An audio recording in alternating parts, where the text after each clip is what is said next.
सोचा था कि मुझे प्राइमरी में ही टीचर बनना है और अचानक से आपके सामने ये सारी चीज़ें आ रही हैं, बट जिनके लिए नया है उनके लिए कुछ प्रॉब्लम्स हैं। I agree with it. तो ये सब साइड में हटा करके अपनी तैयारी को जारी रखिए और वेट मत करिए, क्योंकि वेट करने का यहाँ पर कोई भी औचित्य नहीं बनता है। इतना बड़ा डिसीजन आने के बाद अगर ये चेंज नहीं हुआ देन आप क्या करेंगे। अगर आपने टीजीटी का कभी मन नहीं बनाया था और आप उसकी प्रिपरेशन के थ्रू नहीं जाना चाहते हैं तो आप मत जाइए। ज़बरदस्ती का काम कभी भी सही नहीं होता हमारे लिए। सारे ऑप्शंस हैं आपकी लाइफ में, सिर्फ बीएड ही नहीं है।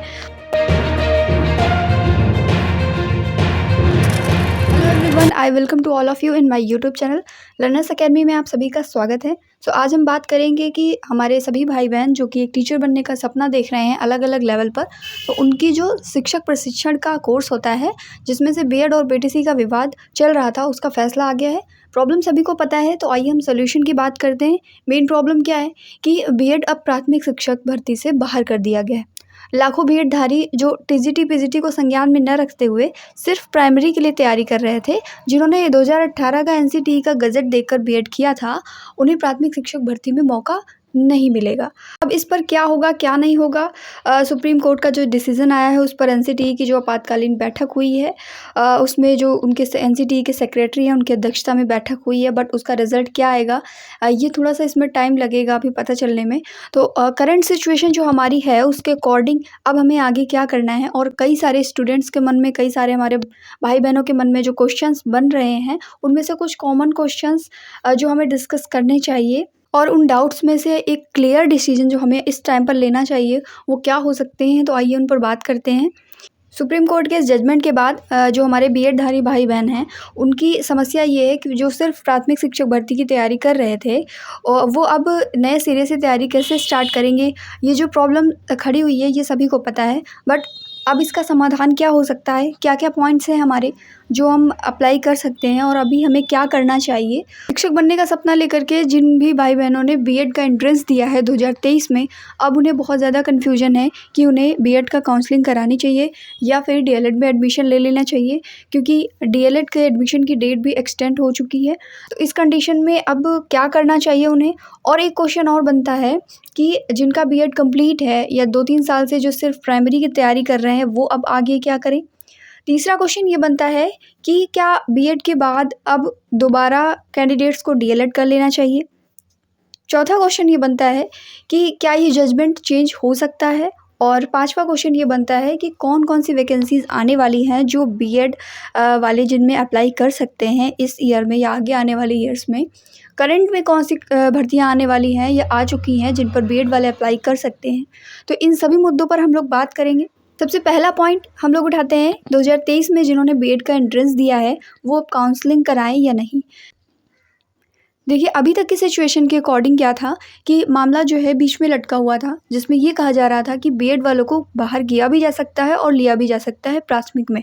जैसा कि पिछली भर्तियों में देखा गया कि प्राथमिक में बीएड वालों को लिया भी गया और उन्हें जॉब भी मिली। कई सारे लोग प्रॉपर जॉब पर हैं बीएड के थ्रू ही प्राइमरी में। बट अब इस डिसीज़न के बाद कुछ भी चेंजमेंट होगा वो होगा, तो उसका हमें वेट करने का टाइम नहीं है।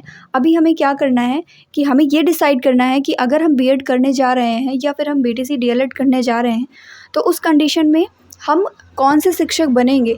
हमारा मेन मोटो क्या है, प्राइमरी में टीचर बनना या फिर जूनियर या उससे हायर रैंक में टीचर बनना। तो पहले तो हमें यही डिसाइड करना होगा। जो भी भाई बहन हमारे जो एंट्रेंस दे करके आए हैं, जिन्हें कन्फ्यूजन है कि अब बीएड करें, काउंसलिंग कराएं या फिर डीएलएड में एडमिशन ले लें, तो उन्हें सिर्फ एक चीज़ सोचनी है कि आप अगर डीएलएड करते हैं तो आप प्राथमिक शिक्षक भर्ती के लिए पूरी तरीके से योग्य होंगे और वो एग्ज़ाम आप दे भी पाएंगे। बट इन केस अगर आप ये भी सपना देख रहे हैं कि आप टीजीटी के थ्रू जा सकते हैं तो वहाँ पर आप मान्य नहीं होंगे। इस कंडीशन में आपको बीएड करना चाहिए। तो ये डिसीजन आपको लेना है कि आप कौन से फील्ड में जाना चाहते हैं। फ्रेंडली बात ये होती है कि जो प्राइमरी की वैकेंसीज़ हैं वो ज़्यादा रहती हैं, बट वहाँ पर कॉम्पिटिशन भी ज़्यादा है, क्योंकि पिछले 4-5 सालों में कोई भी वैकेंसी आई नहीं है प्राइमरी की। यूपी की अगर बात करें तो वहाँ पर क्या होता है कि बहुत ज़्यादा कॉम्पिटिशन बढ़ गया है, जिसकी वजह से क्या है कि भीड़ बहुत ज़्यादा है। तो अगर आप हायर एजुकेशन में टीचर बनने का सोच रहे हैं तो आप बीएड की तरफ जा सकते हैं, या अगर आपने बीएड सिर्फ इसलिए आप करना चाहते थे कि आपको प्राइमरी में टीचर बनना है तो आपको अपने कदम पीछे हटा लेने चाहिए। That's the final decision. एक चीज़ आपको चूज़ करनी है इस टाइम पर और बहुत जल्दी चूज़ करनी है, क्योंकि फिर डेट एक्सटेंड हो या ना हो इसकी कोई गारंटी नहीं है। अभी आपके पास मौका है, दोनों में ही आप अपने डिसीज़न के अकॉर्डिंग जा सकते हैं। अब हम लोग बात कर लेते हैं कि यहाँ पर हमारे पास क्या-क्या चांसेस होते हैं, बीएड के बाद कौन-कौन से ऑप्शंस हो जाते हैं और डीएलएड के बाद कौन-कौन से ऑप्शंस हमारे पास में रहते हैं। तो देखिए, बीएड के बाद कई सारे चांसेस हैं, जैसे कि यूपी टीजीटी का फॉर्म आता है, कई सारे टीजीटी के जितने भी सेंट्रल लेवल के एग्ज़ाम्स होते हैं उनमें बीएड लगता है। इसी के साथ-साथ कई सेंट्रल लेवल के एग्ज़ाम्स में पीजीटी में भी जो है बीएड लगता है। एएमआरएस है, एडब्ल्यूएस है, केवीएस है, डीट्रिपलएसबी का भी फॉर्म आने वाला है। हालाँकि अगर आप अभी बीएड करने जा रहे हैं, देन 2 साल बाद ही आप जो है, जब आपके पास में मार्कशीट आपकी होगी फाइनल, तब उसके बाद ही आप अप्लाई कर पाएँगे। तो आपको ये जानना ज़रूरी है कि बीएड करने के साथ-साथ हमारे पास क्या-क्या रास्ते हैं और डीएलएड करने के साथ-साथ हमारे पास क्या-क्या लिमिटेशंस हैं। अगर आपने अपने दिमाग में ये सेट कर रखा है कि आपको प्राइमरी में टीचर बनना है, then it's the better option to choose DElEd at this time. आप डीएलएड चूज़ करें और वहाँ पर एडमिशन लेकर के अपना करियर आगे बढ़ाएँ। कन्फ्यूजन में बिल्कुल भी ना रहें। अगर आप टीजीटी पीजीटी के थ्रू जाना चाहते हैं तो आप बीएड ज़रूर से ज़रूर कर लें, क्योंकि फिर आपके पास ऑप्शन नहीं होगा डीएलएड के थ्रू कि आप आगे कुछ कर पाएंगे। That is the final decision for the new aspirants of teaching exams. दूसरा क्वेश्चन हमारा ये था कि जिनका बीएड कंप्लीट है और जो 2-3 साल से सिर्फ प्राइमरी की तैयारी कर रहे थे, वो अब क्या करें? तो देखिए, अगर आपके दिमाग में सिर्फ यही था कि आप प्राइमरी की तैयारी ही कर रहे हैं, आप सुपर डेट की तैयारी कर रहे थे, यूपी में है तो, या किसी भी स्टेट से बिलोंग करते हैं, आप सिर्फ प्राइमरी लेवल की तैयारी कर रहे थे और आपने बीएड कर रखा है, तो दिमाग से थोड़ा-सा इस चीज़ को निकालिए। और जो कई सारे लोग ये बोल रहे हैं कि अभी चेंज होगा, चेंज होगा। देखिए, चेंज होगा तो इट्स बेटर, बट आगे अब रिस्क नहीं लेना है, क्योंकि इतना सारा समय और पैसा आप ऑलरेडी बर्बाद कर चुके हैं। समय और पैसा किस तरीके से? नॉलेज कभी भी बेकार नहीं जाता, लेकिन अगर आपने प्राइमरी की बुक्स ही सिर्फ पढ़ी हैं और अब आपको नए सिरे से टीजीटी की तैयारी करनी है, then it's a big task. आपको ये बात समझनी होगी कि टीजीटी में आपको अपने सब्जेक्ट पे कमांड रखनी है। जिस भी सब्जेक्ट से आपने ग्रेजुएशन किया है, जिसमें भी आपका कॉम्बिनेशन बन रहा है, उसके थ्रू अब आपको एक नई तैयारी स्टार्ट करनी है। तो अब देरी मत कीजिए बिल्कुल भी। आप जब ये डिसीजन देख पा रहे हैं, इसके बाद कुछ चेंज हो या ना हो इसकी कोई भी गारंटी नहीं है। देखिए, जब कोई भी डिसीजन आता है तो उसमें 50-50 चांसेस होते हैं, या तो वो चीज़ अप्लाई हो सकती है या फिर नहीं हो सकती है। सो ऐसी कंडीशन में हमें दोनों ही केसेस के लिए तैयार रहना होता है। हालांकि 2018 का जो गज़ट था उसके अकॉर्डिंग ही बहुत सारे लोगों ने बीएड कर लिया था, बट बीएड करते ही उनके दिमाग में ये भी होना चाहिए था कि अगर प्राइमरी से हम बाहर होते हैं, देन आगे क्या? कुछ ना कुछ ऑप्शन उन्हें सोच के रखना चाहिए था। हालाँकि इसमें उनकी गलती नहीं है, क्योंकि वो डिसीज़न उस टाइम पर जैसा था उसके अकॉर्डिंग उन्होंने बीएड कर लिया, और लाखों छात्रों में से न जाने कितनों ने ही बड़ी मुश्किल से अरेंज करके जो है बीएड किया था, और उन्हें एस्टेट के थ्रू प्राइमरी की वैकेंसी, यही नहीं, बीपीएससी का जो अभी एग्ज़ाम हुआ है उसमें भी फॉर्म भरने का पैसा और जितने भी बीएड धारक हैं वो प्राथमिक शिक्षक भर्ती से बाहर हो गए हैं, तो इसमें उनकी मिस्टेक नहीं है। बट अगर ये बिहार का एग्ज़ाम है और अभी जैसे सीटेट लगा हुआ है प्राइमरी लेवल का भी, तो अगर आपको मौका मिलता है तो एग्ज़ाम दीजिए अगर आप जा सकते हैं, क्योंकि एग्ज़ाम ये शायद लिया भी जाएगा, क्योंकि एनसीटीई की जो आपातकालीन बैठक हुई है उसमें जो भी संशोधित गज़ट आएगा कि नहीं आएगा, ये सब बातें क्लियर होते-होते क्या पता आपने एग्ज़ाम नहीं दिया और उसके बाद कुछ ऐसा चेंजमेंट हो गया, तो जो अभी आपके पास मौका है वो एग्ज़ाम दे दीजिए। इसके अलावा में अपनी एक सेकेंडरी तैयारी जो आपको करनी चाहिए, जो आपकी पात्रता के अकॉर्डिंग यानी आपकी बीएड डिग्री के अकॉर्डिंग सूटेबल है, उसको स्टार्ट कर दीजिए। बीएड के बाद भी आपके पास कई सारे ऑप्शन अभी रिमेनिंग है, सिर्फ प्राइमरी से आप बाहर हुए। हालाँकि ये एक बहुत बड़ी बात है, कहना बहुत आसान है, लेकिन उन लोगों पर क्या बीतती होगी जो सिर्फ प्राइमरी की तैयारी कर रहे थे और जिन्होंने पूरा सिलेबस भी कवर कर लिया था, कई बार रिवीजन कर लिया था, उनके लिए प्रॉब्लम की बात है। बट अभी हम लोग कुछ नहीं कर सकते हैं, तो इस कंडीशन में जब हम कुछ भी अभी कर नहीं सकते, तो ऐसे में हमें ये हमारी जिम्मेदारी बनती है कि हम अपनी स्किल्स को डेवलप कर लें और अपनी एलिजिबिलिटी के अकॉर्डिंग अपने आगे आने वाले जो भी एग्ज़ाम्स हैं उनकी प्रिपरेशन करें। तीसरा क्वेश्चन हमारा यहाँ पर बनता है कि बीएड के बाद क्या आप दोबारा डीएलएड करना चाहिए? देखिए, अगर आपने ग्रेजुएशन किया है तो अपने सब्जेक्ट पर कुछ ना कुछ आपका कमांड होगा। अगर आप टीजीटी के थ्रू जा सकते हैं देन इट्स बेटर। अगर जूनियर की यानी सेकेंडरी स्कूल्स की वैकेंसी आती है देन आप उसमें भी अप्लाई कर सकते हैं। बट अगर आपने मन बना ही लिया है कि मुझे दोबारा से डीएलएड करना चाहिए, हालांकि कुछ लोग कर भी रहे हैं, तो ये आपका सेल्फ डिसीज़न होगा। ये सोच समझ कर लीजिएगा, क्योंकि दोबारा से ही उतना पैसा, टाइम सब कुछ आपका जाएगा। और मेरा मानना ये है कि इतना ज़्यादा टाइम वेस्ट करने से अच्छा है कि आप अपने सब्जेक्ट को कमांड कर लें और उस पर आगे प्रिपरेशन करें। टीजीटी के थ्रू हो या अगर आपने पीजी कर रखा है तो पीजीटी के थ्रू आप एक अच्छे टीचर बन सकते हैं। अभी भी आपके पास में मौका है। चौथा क्वेश्चन हमारा ये बनता है कि क्या ये जजमेंट चेंज हो सकता है? देखिए इस बारे में किसी का भी क्लियर कह पाना मुश्किल है, क्योंकि जब हम और आप इस बात का गेस नहीं कर सकते थे कि अचानक से ये फ़ैसला आ जाएगा, देन इस बात पे भी कोई गारंटी नहीं ले सकता कि ये जजमेंट चेंज होगा या फिर नहीं चेंज होगा। ऐसी कंडीशन में हमें क्या करना चाहिए? हमें बस वही करना है जितना हमारे हाथ में है, हम उस पर अपनी स्किल्स को डेवलप करें, अपने जो है आगे आने वाले एग्ज़ाम्स की प्रिपरेशन को अच्छे से स्टार्ट कर दें।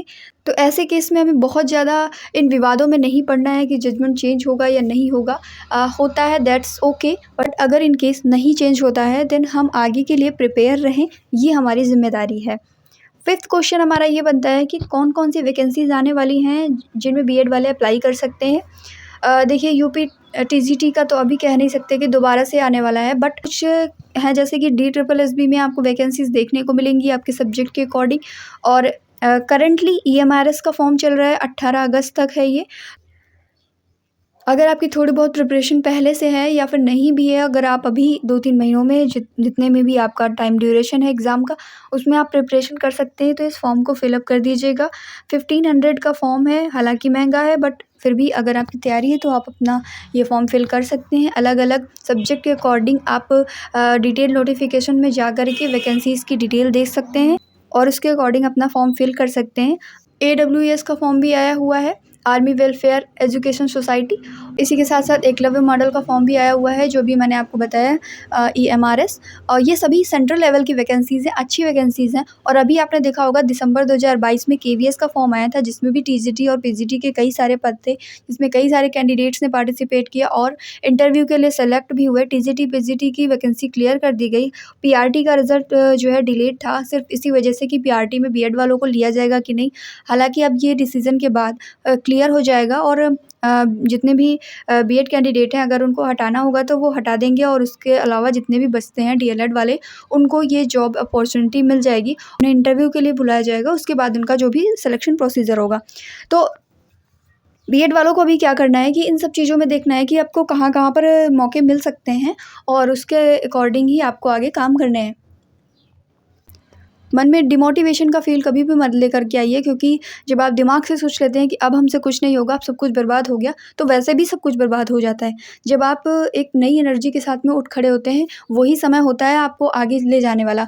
तो उस समय को ज़ाया मत करिए फालतू की बातों में, फालतू की बहस में। ऐसे ही हमारे देश में कई सारे मुद्दे हैं जिन पर बहस चलती रहती है और लोग डिवाइड होते रहते हैं। तो अब इस BEड और BTC के केस को लेकर के आपसी मतभेद मत पैदा करिए। मैंने देखा है कई सारे कैंडिडेट्स को जो BTC के हैं या जो BEड के हैं, एक दूसरे को ट्रोल कर रहे हैं, एक दूसरे को बुरा भला कह रहे हैं। ऐसी कंडीशन में हमें क्या करना चाहिए? हमें न्यूट्रल रहना है, कोई भी किसी से भी मतलब नहीं रखना है। आपका ये समय है जिसमें आप अपने पर टाइम दीजिए, अपने स्किल्स को डेवलप कीजिए, अपनी पढ़ाई पर ध्यान दीजिए, क्योंकि आपके पास जब जॉब होगी तब सब कुछ बहुत अच्छा होगा। अगर आप ऐसे ही हैं और आप सोच रहे हैं कि इन विवादों में पढ़ कर के कुछ मिल जाएगा, तो यहाँ पर कुछ भी नहीं मिलने वाला है। ये विवाद चलते रहते हैं और चलते ही रहेंगे। और आप जितने भी BEड वाले हैं उन सभी से ये रिक्वेस्ट भी है कि अगर इस टाइम पर आपको कोई इन्फॉर्मेशन या कोई भी नॉलेज या फिर किसी भी चीज़ को लेकर मोटिवेट करता है या आगे के लिए आपको बताता है कि आपको क्या करना चाहिए, चाहे वो आपके पेरेंट्स हों, आपके टीचर्स हों, आपके भाई बहन हों या कोई भी हो, जो आपको इस टाइम पर सही राह दिखा रहा है, तो उसको ये मत समझिए कि ये ज्ञान दे रहे हैं और कोई सॉल्यूशन नहीं बता रहे हैं। सॉल्यूशन किसी के पास होगा तो बताएगा ना। और ये डिसीज़न हम लोग के ऊपर नहीं था, ना आप ये डिसाइड कर सकते, ना आपके घर वाले, ना आपके टीचर्स, ना हम। तो ऐसी कंडीशन में हमें क्या करना चाहिए कि हमें हमारे पास में 2 ऑप्शन हैं। या तो हम जो सभी कह रहे हैं या जैसा कि हम जानते भी हैं कि BEड के थ्रू हमारे पास क्या-क्या ऑप्शंस हैं, उनके थ्रू जाएँ, या फिर हम वेट करते रहें और अपनी लाइफ़ को ऐसे ही स्पॉइल कर लें। क्योंकि अगर आपको मौका नहीं मिलेगा तो बेफ़िज़ूल का टाइम बर्बाद करने का क्या मतलब हुआ? तो ऐसी कंडीशन में जब आपको पता है कि क्या होने वाला है। तो इस केस में आपको ये करना चाहिए कि जो भी रास्ते हैं आपके पास, आपको उनके थ्रू जाना चाहिए, या फिर डिमोटिवेट होकर के बैठ जाना चाहिए और अपने हथियार डाल देने चाहिए कि अब तो मुझसे कुछ नहीं हो पाएगा, या अब मैं कुछ भी नहीं कर पाऊँगा या कर पाऊँगी। इससे तो बेहतर है कि हम एक नई ऊर्जा के साथ में तैयारी करें। आपको एक सीट से मतलब है, इतनी सारा कुछ नहीं देखना है कि वैकेंसीज़ कम हैं या बहुत ज़्यादा पढ़ाई करनी पड़ेगी। अगर आप प्राइमरी लेवल की इतनी अच्छी तैयारी कर सकते हैं, देन आप एक नई तैयारी को भी स्टार्ट कर सकते हैं। और इसके साथ-साथ जो भी अदर स्किल्स हैं आपकी साइड में, ऐसा नहीं है कि कोई सिर्फ प्राइमरी की तैयारी कर रहा है तो वो कुछ और कर ही नहीं रहा था इतने सालों में। अगर आपने अभी-अभी किया है बीएड और अभी जस्ट आपने स्टार्ट किया, देन इट्स बेटर कि आप एक नए ऑप्शन में जा सकते हैं, टीजीटी में जा सकते हैं। और अगर आप कई सालों से तैयारी कर रहे हैं, फिर भी आपके अंदर इतनी सारी स्किल्स डेवलप हो चुकी होंगी, आप में से कई सारे लोग ऑलरेडी कहीं न कहीं स्कूल्स वगैरह में पढ़ा रहे होंगे, अपना ट्यूशन चला रहे होंगे, तो ऐसी केस में आप ऑनलाइन भी टीचिंग की तरफ जा सकते हैं, या अगर ऑनलाइन टीचिंग में आपका इंटरेस्ट नहीं है तो आप अदर भी अपना इंस्टीट्यूट खोल सकते हैं। कई सारे ऑप्शंस आपके पास होते हैं। ज़िंदगी रुकती नहीं है, बस ये है कि हमें एक सही डिसीज़न लेना होता है। और इस टाइम पर ट्रोलिंग से बचिए, ट्रोलिंग मत करिए, चाहे वो बीटीसी वाले हों या बीएड वाले हों। कोई भी एक दूसरे को बुरा भला ना कहे, क्योंकि इससे होता है क्या है कि आपसी मतभेद बढ़ते हैं, और ये डिसीज़न ना तो बीटीसी वालों ने लिया है, ना बीएड वालों ने लिया है, और ना किसी गवर्नमेंट ने लिया है। ये डिसीज़न सुप्रीम कोर्ट का है। तो हमें एक न्यूट्रल वे में अपनी समझदारी को दिखाना होगा कि हम इस पे कुछ नहीं कर सकते। हाँ, हम जो कर सकते हैं वो हमें करना चाहिए। लास्ट में बस इतना ही कहना है कि कुछ भी हो जाए, किसी भी चीज़ को अपनी प्रिपरेशन पर और अपने माइंडसेट पर बहुत ज़्यादा हावी मत होने दीजिए। 1-2 दिन का हो गया, that's final, that's okay. And now we should start with a new energy. हमें एक नई ऊर्जा के साथ में तैयारी करनी चाहिए, वही हमारे लिए बेहतर होगा, क्योंकि हमारे पास अब कोई ऑप्शन नहीं है। जो सिर्फ प्राइमरी की तैयारी कर रहे थे, मैं उनकी बात कर रही हूँ। जो लोग टीजीटी और पीजीटी के लिए ऑलरेडी प्रिपेयर कर रहे थे, वो अपनी जगह पर सेफ़ हैं, और वो आगे की उनकी प्रिपरेशन भी हो रही है और आगे रिवीजन भी उनका होता रहेगा। बट जिनके लिए नया है, उनके लिए कुछ प्रॉब्लम्स हैं, आई एग्री विद इट। तो आपको क्या करना है कि आपको लगातार प्रैक्टिस करनी है, लगातार अपने सिलेबस को कवर करना है। कम टाइम है, जल्दी से जल्दी सिलेबस को कवर करना है। बहुत सारी वैकेंसीज़ में आपको मौका मिलने वाला है। तो ये सब साइड में हटा करके अपनी तैयारी को जारी रखिए, और वेट मत करिए, क्योंकि वेट करने का यहाँ पर कोई भी औचित्य नहीं बनता है। इतना बड़ा डिसीजन आने के बाद अगर ये चेंज नहीं हुआ, देन आप क्या करेंगे? आपके किसी और फील्ड में कमांड है तो आप वहाँ भी जा सकते हैं। आप ऑनलाइन ट्यूटर बन सकते हैं। आपके पास कई सारे ऑप्शन हैं, आप उनमें जा सकते हैं। अपनी स्किल्स को डेवलप करके आप कुछ नया भी कर सकते हैं।